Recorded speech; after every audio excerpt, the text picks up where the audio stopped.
Ego Schools Non-Binary Folds, what's up? So today we're going to go over Julia, Kelly, and Ramona, and sort of the dynamic and the ways that they interact with one another, and the catalyst of Julia leaving their group, like for good leaving their group.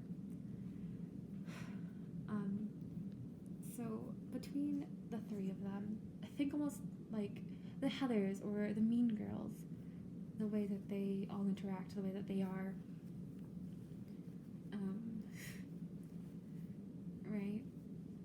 With Ramona being top, she is the Regina George of their group. With Kelly being the Karen of their group, the Heather Nakamura, and Julia sort of being like the outsider who's finally been taken in, who makes it, like she's the ultimate dummy. She's not very beautiful to them, she's not very smart, she's not very charming, and she doesn't understand social cues of other folks.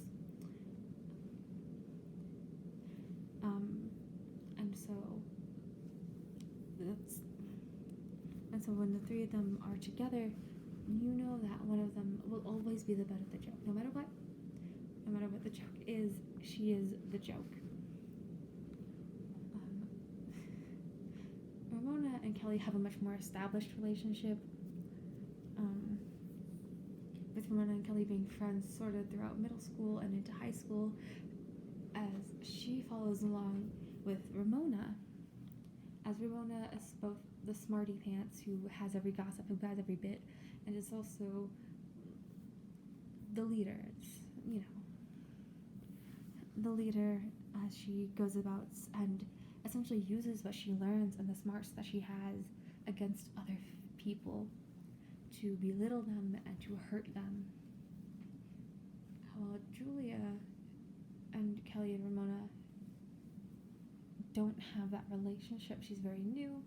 She doesn't understand exactly why it's her with them, but she's just happy to have somebody to care for her after the loss of her friend. And so, when Julia and Reed meet early into the story, while Ramona doesn't think much of it, nor does Kelly, she would most certainly try to use and to follow around Julia to get more information on him, on Reed, because he is essentially dangerous, as he is sort of like the Miles Richter of the school, but much less of a... He's much more of a threat. If you paid him enough, he would kill someone. You know, that sort of thing.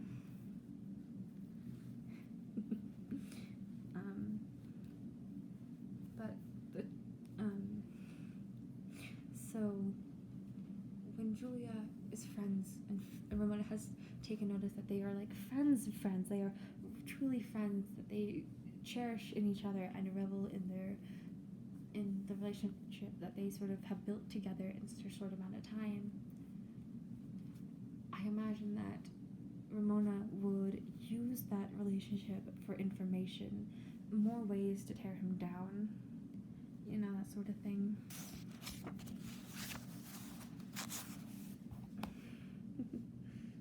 You know, that sort of thing. And and so throughout their relationship, Reed is very much, if not completely aware of the fact that Ramona is excessively mean to her, is just treating her like a joke, like she doesn't matter, like she can push her as far as she wants and she can get away with it.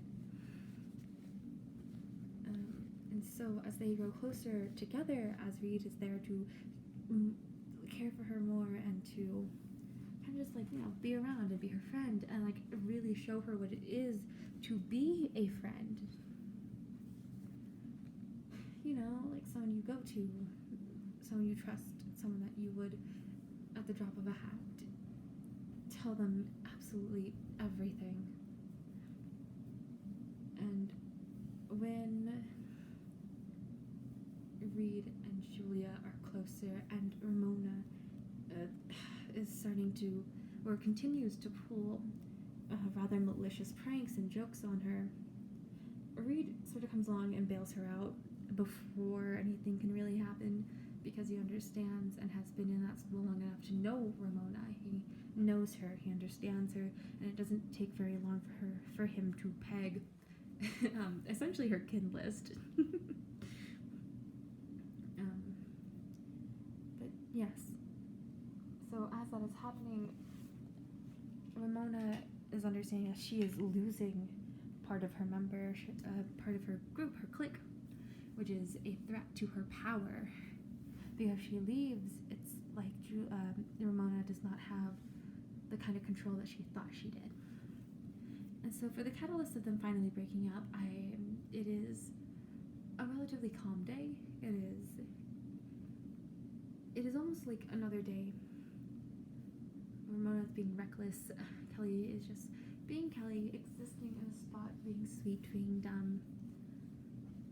And Julia's finally picked into her head what exactly it is that it's going to be.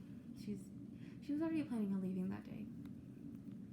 She had a better friend. She had someone who cared for her, and while Ramona was her friend, she is not a very good friend, and she knows that now. So the day that she is about to break up with Ramona, maybe not so much Kelly, because Kelly is just Kelly. She exists. She's sweet.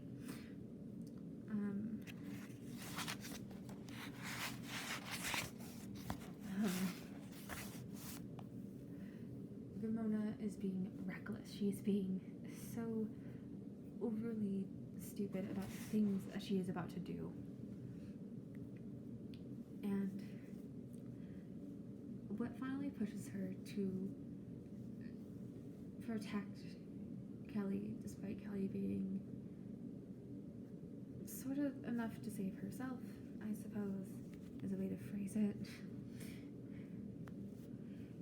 Ramona pulls back a branch, and if you've ever seen like one of those young branches, you can pull, shake, and just kind of fling it around, even though it's still attached to the tree. It is dangerous, and it is sharp, and it will cause you to bleed. Right? So Ramona is being stupid, and she's being silly, and she's kind of ignoring, sort of like, hey, you should probably stop that. You might get someone hurt. She's ignoring that from Julia. Very much, well, what do you even know? You're an idiot. So on and so forth. And when Ramona has finally pulled it back too hard, there is a moment of silence as it sort of cracks in the air the way you would imagine a whip does. And so Julia steps in front of Kelly, putting herself in the way, because while Kelly's never been very good to her, she's never been bad to her. So she steps in front. She puts her hands in front of her face, sort of instinctively trying to duck down, even though it's not going to work. And it cuts her from wrist to elbow, however you want to imagine that. I presume it's going to flail left to right, and in doing so, because her arm is up, it is going to cut her wrist from thumb to the end, to like outer elbow-ish,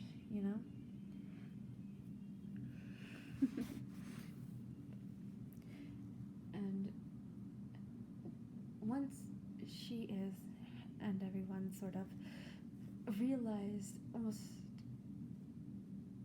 like it takes a minute for everyone to calm down and realize what's just happened, as Julia holds her hand, bleeding profusely. It's just dripping off her arm, and it almost like water. It just plop, plop, plop. course, neither one knows how to react. Until Julia says, "You should have listened to me." And Ramona does not take that kindly. Right? She pushes her to the ground. And anger on her face like no other, rude and mean, and it's clicked with her that she doesn't have power over her anymore.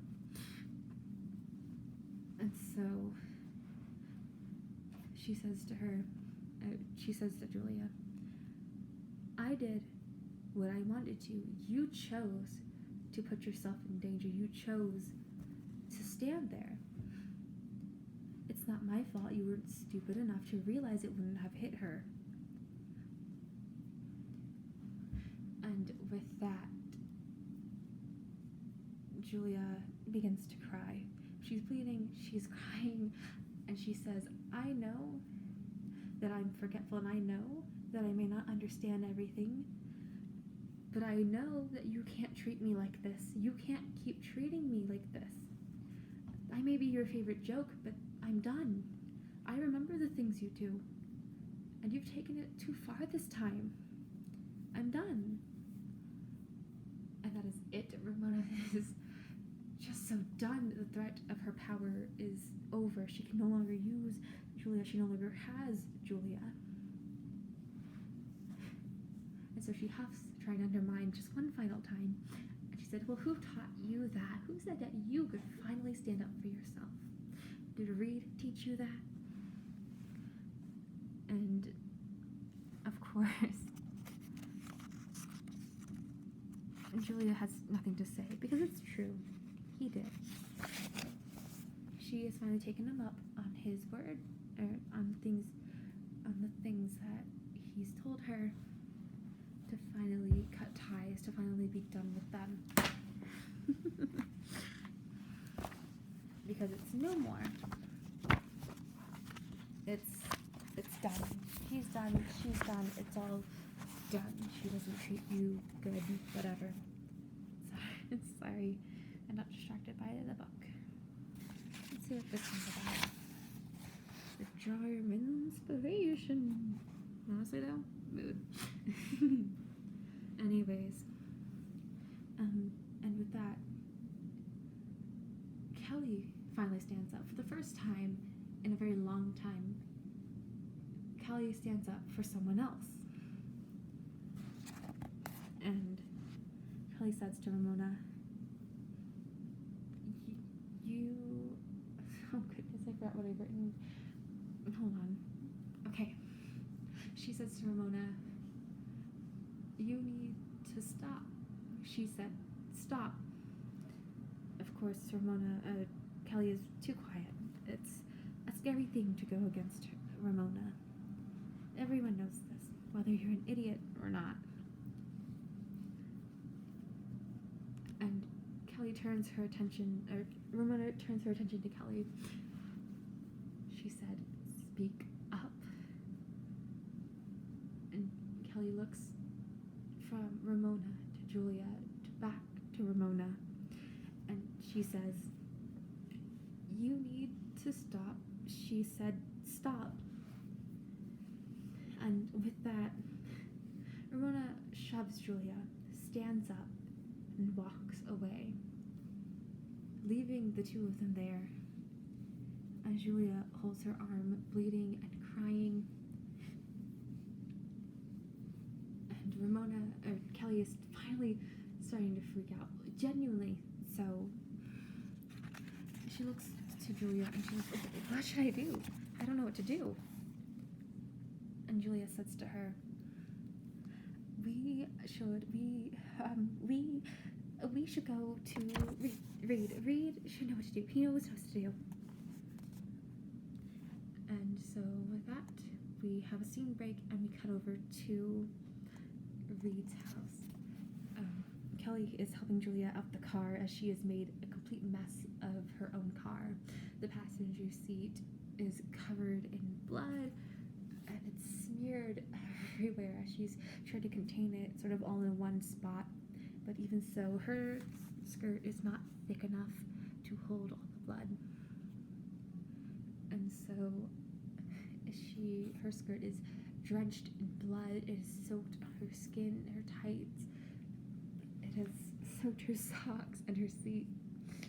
And so Ramona helps her out, or Kelly helps her out of the car.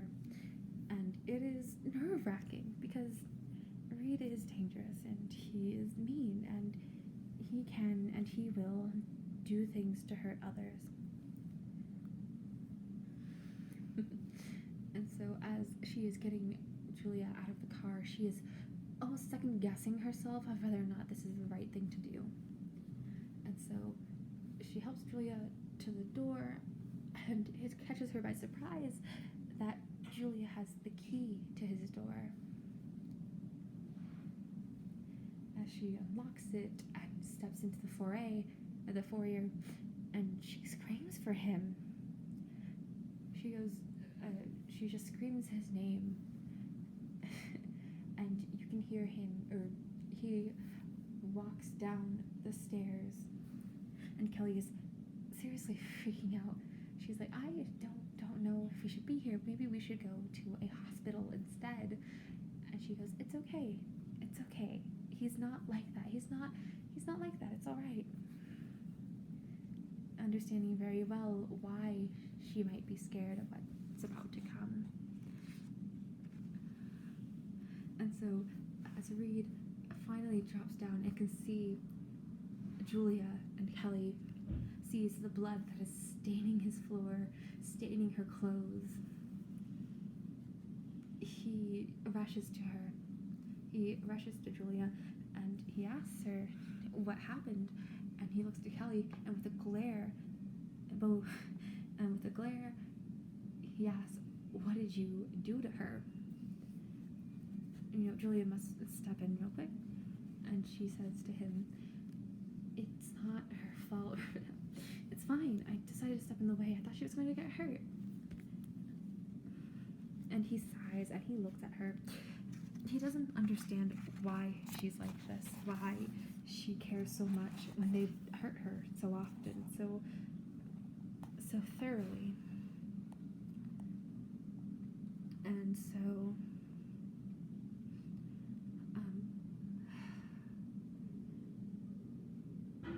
he decides, and he doesn't understand for a second. He sits there and tries to compute whatever she's just said.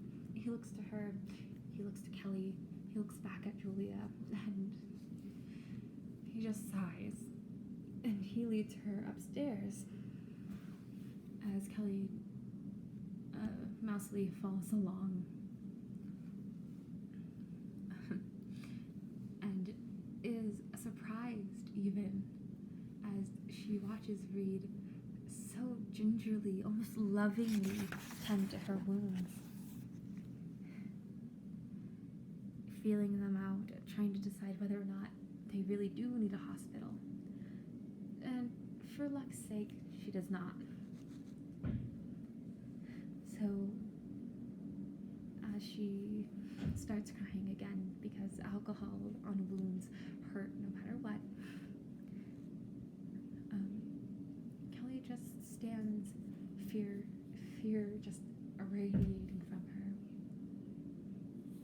And she watches as Reed cares for Julia, as he patches her up, as he cleans off the blood, as he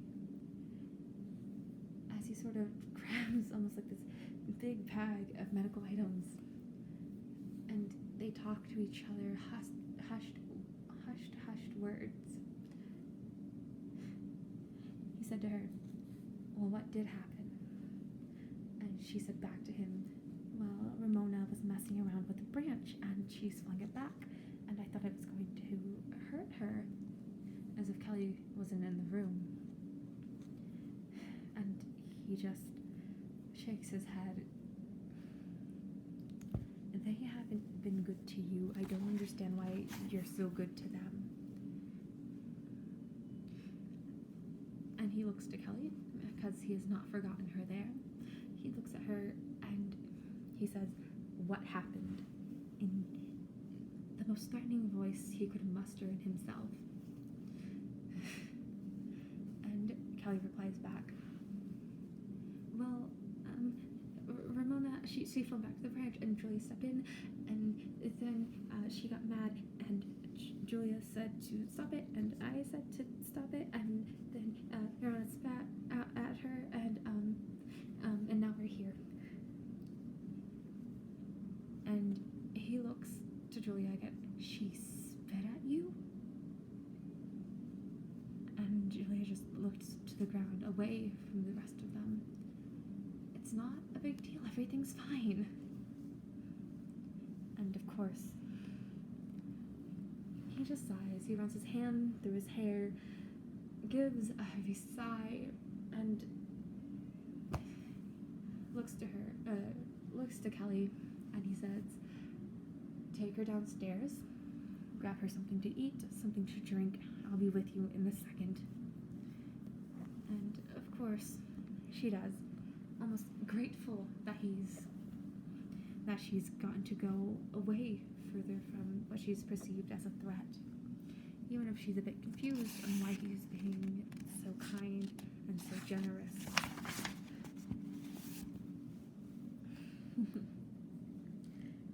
And when Reed does come back again and things have sort of settled down,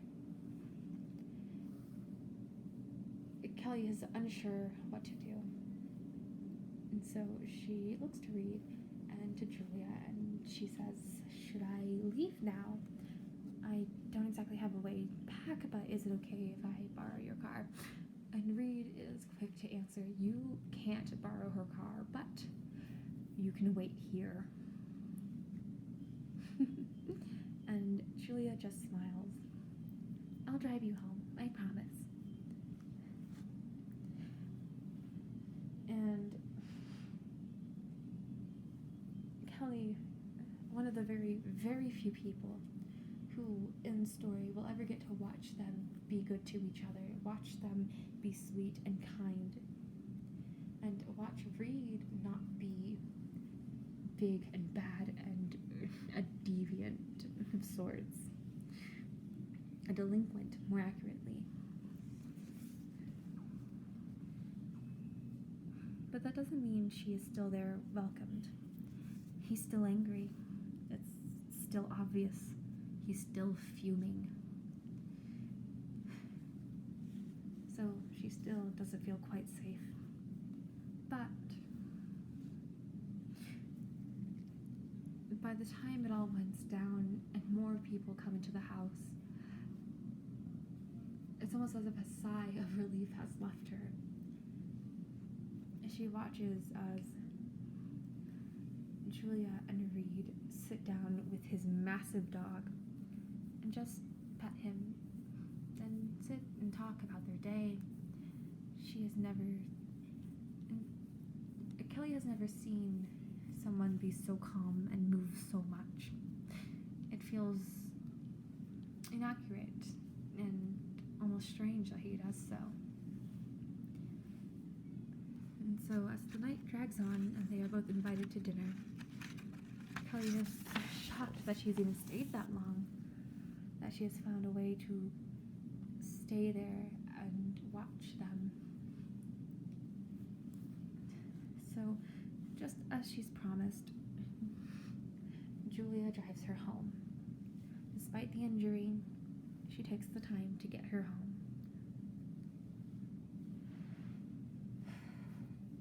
And in the car, the two of them chat. Kelly says to Julia, "I didn't know you guys were like friends. He's really your friend." And she says back to her, "Yeah, we've been friends for a while now. He's really nice." And guilt washes over Kelly. She hasn't exactly been very active in the way she's been treated, in the way Julia's been treated, but she's never stood up for her before. She's never taken a moment to treat Julia like she's a person instead of a joke. And so silence awkwardly fills the car as the two continue to drive on, past the park they once were at, and further forth, though Kelly's sitting in the back as the blood has not yet been dried.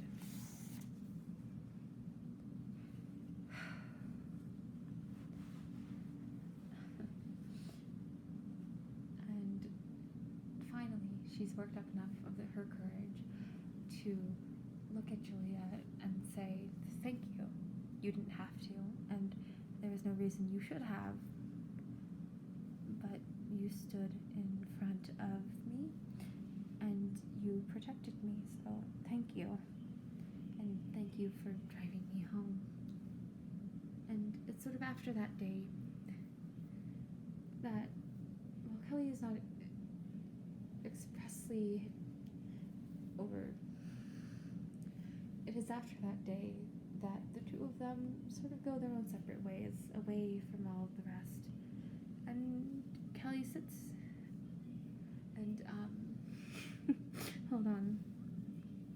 And it's sort of after that day that Julia and Kelly and Ramona seem to just be separate beings now, away from Ramona.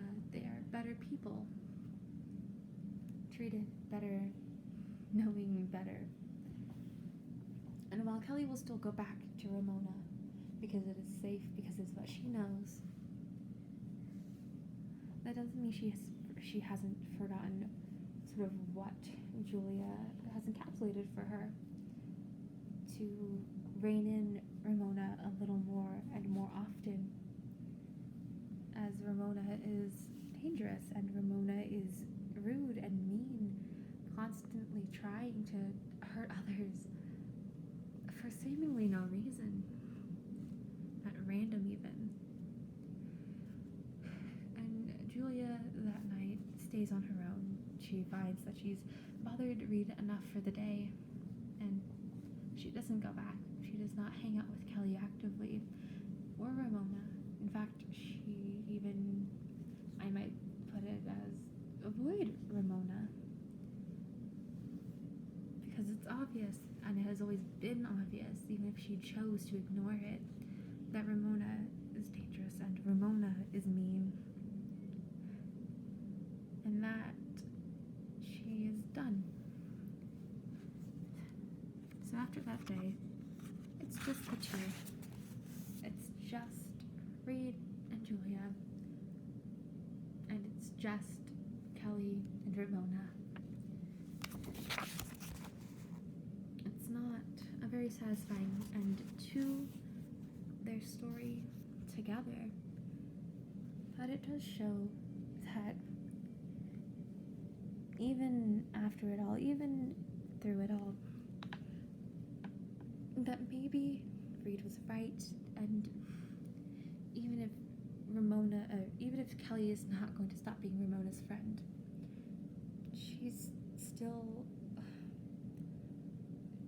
still learned that she can stand up more often. Both of them have. To stand up for themselves and for others. And that is a rather kind thing to end it on. And so with that, I leave you. Good night, good morning, good afternoon.